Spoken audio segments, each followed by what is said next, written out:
Hey, what's going on, guys? You guys seem to be enjoying the car videos a little more than any of my gaming videos that I posted, so I figured I would share this.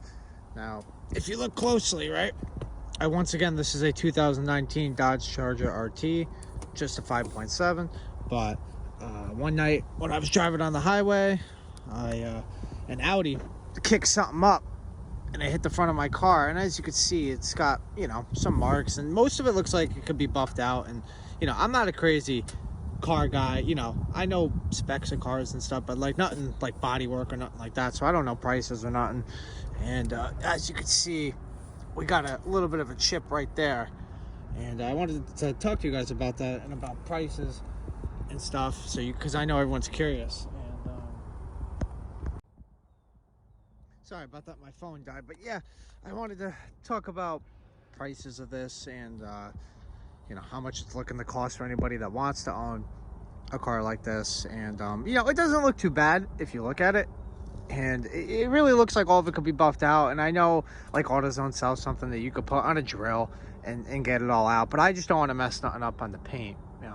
So I'm not too sure quite yet what I'm going to do with it, because from a distance it's really not noticeable. But when I brought it to the place, I'll show you guys right now. The lady came out with a piece of paper, and I have a which it matters, because it's the reason why I'm going to say the story like this. I have a little chip right there, as you can see on the hood, and from a distance it looks, you know, like that, whatever, nothing crazy. It's noticeable and it bothers me. But when she came out with the billing, right, she gave me this piece of paper, and I'll show you right now once I get it open. There we go. Okay, that's me, you know, all the cost of everything, and it came out to that $1,213.93. So I was like, you know, for that's not too bad for the whole thing, you know, whatever.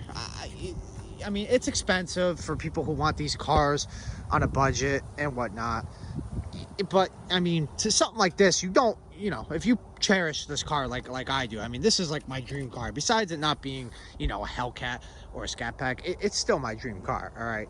And so you're gonna pay for that, right? So she comes out with that, and then I was like, oh, that's not too bad, you know what, we'll do it. And she said, well, and remind you, look at it, look at how small it is, right? She said, that's just for the bumper. And I said, oh. And she came back out and gave me this piece of paper, right? And this is just for the hood, okay? Which I found insane. I mean, to an extent, you know, until I thought about it a little more, it sounded insane. So here's the billing for the hood. Sorry, it's a little windy. $1,017. So that's, in all, those are estimations. So we're looking at probably $3,000 in fixes, you know, because I'm sure they can get me for $3,000, and I don't want to sound like that, but, and I already know there's going to be people out there that say, oh, you know, Dodge and their paint and all that is really good, like you should have seen that price coming. But I was under the impression that like maybe they would have a little vial of my paint and, you know, touch it up a little here and buff these out. And honestly, I would probably leave that there. You could buff most of it out and you're really not going to notice it, okay? So, you know, I don't really know what I want to do, but I thought that was a little crazy. So, and the reason why they said another reason why it's so much money is because the way this car is made, for some reason, and don't quote me, but she said it was either with the front bumper or with the hood. It was one or the other that they would have to take the side fenders off too. So we're looking at like here to here, you know, obviously you know what the fenders are, and that would have to come off. Okay, she went through everything and said that they would take the pieces off, resand them down, or whatever.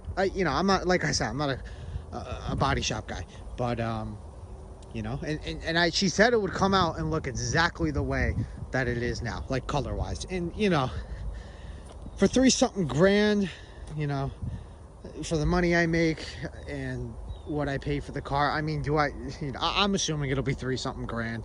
And You know, that's not, those prices aren't even including the hourly rate, which was like $175. So any paint work done on this car is expensive, and I could understand why. At first I didn't, you know, when you get handed a bill like that, especially when you're not happy about what just happened to your car. Which, speaking of, I did chase the Audi down, and it wasn't a faster Audi than my car. And once he you know, he I don't think he knew he did it, and I think he might have just kicked something up, and there's nothing I could really do about that.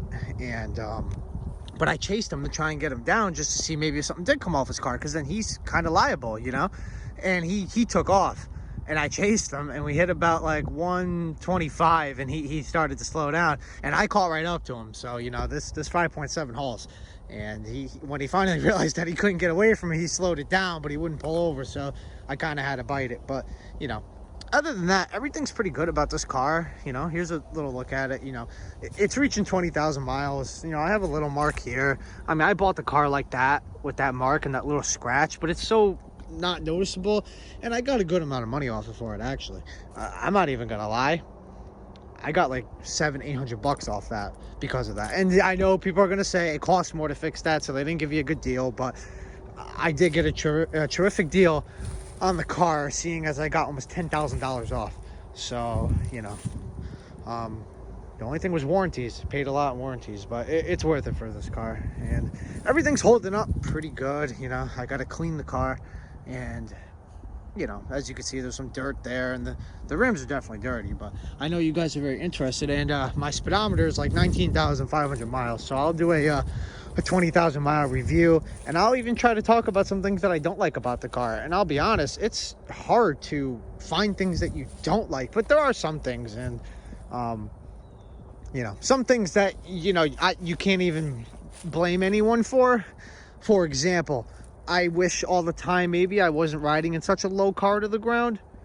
And, you know, that's when people say, well, why did you buy a car that was low to the ground? And so, you know what I mean? But, you know, you get used to it. It's just, like, I went from having a Jeep Grand Cherokee, okay, to this, and it was an 07.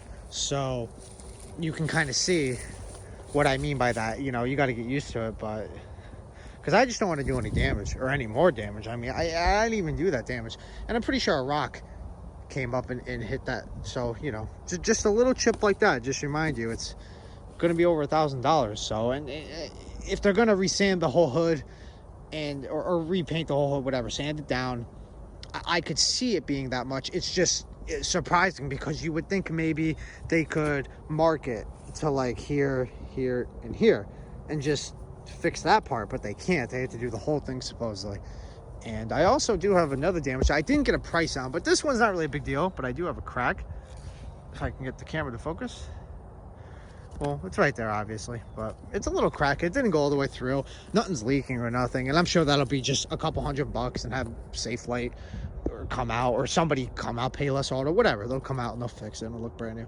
But yeah, I just wanted to give you guys an update, and you know, this is a 5.7 again. I don't regret buying it. There's a lot of questions about, you know, if the 5.7 is worth it versus the Scat Pack, and I'll probably make a video about that too. Personally, for me, I'm probably not the best guy, although I'm not biased. You know, I'm not going to tell you that the 5.7 is better choice than the 6.4, obviously the Scat Pack, or even the Hellcat, because you can't beat a Hellcat. But anyway, you know, because I never driven a Scat Pack, but I mean, I'll tell you what I know off of me driving the 5.7 if you guys would like. And you know, I'm only 21 years old, so I did buy it when I was 20. My birthday just passed. But if you guys want me to talk about that too, I will. You could just leave it in the comments, and I'll, you know, see how much information I can kind of dig up on the Scat Pack, and kind of give you a rough estimate of what I've been spending on gas, how my gas mileage has been, how I've been driving the car, because it matters. But it wouldn't hurt to maybe sit down and think to yourself before you buy one what might be better. You know, it's a big decision. It's an expensive car, and it's a big step, at least to me it was, especially going from an 07 Jeep that was falling apart to something like this, which to me is a beautiful, magnificent car that I absolutely love. And Dodge Charger is my dream car. I just, no offense to the V6 owners out there, but why buy a car like this if you're not at least going to get the the V8. I mean, at least a 5.7. I mean, it hauls. It's good. It's zero to 100 is very, very fast. Okay, and a lot of people are going to say that there's other cars out there that are faster, and there are. But like I said, from where I came from to what I have now, it's very fast. Maybe, I guess maybe you could say it's quick, but not fast. And after 100, it is a little sluggish. And I have only gone 133 in this, which is my top speed. And the car does say that, if nobody believes me. But I'm not too sure what the top limit is. I heard it is 130, and somebody told me it was 155. So I'm not sure. I think it depends on the year, but of the Charger. But yeah, I just wanted to give you guys an update. We're looking at over $1,000 for the bumper and over $1,000 for the hood on that small little mark, as you can see. So, you know, I don't know what I'd want to do, but if you guys want to leave in the comments what you would do, you know, and if I do get it done, maybe I'll record some of that and see what it's like. I mean, it's not like I don't have the money. It's just, is it really worth it? Because this, you know, I don't drive slow in this car, right? And when you're on the highway, things kick up all the time. So who's to say I spend, you know, $3,000 on these fixes, and tomorrow a rock hits my car and chips the car again? I mean, you can't, I mean, you can't, you know, I don't even know what to say to that. I would just be so angry that I wouldn't even want to get it fixed again. So that, you know, I'm already thinking ahead. But I hope you guys enjoy, and I will hopefully be back with some more videos on this car. And I know a lot of YouTubers have already done videos on these cars, but I won't even clickbait you. I'll just get right to it, because I hate clickbait videos, and it took me a while to find a lot of non-clickbait videos to buy this car to learn what I know about them. So, all right, guys, take care.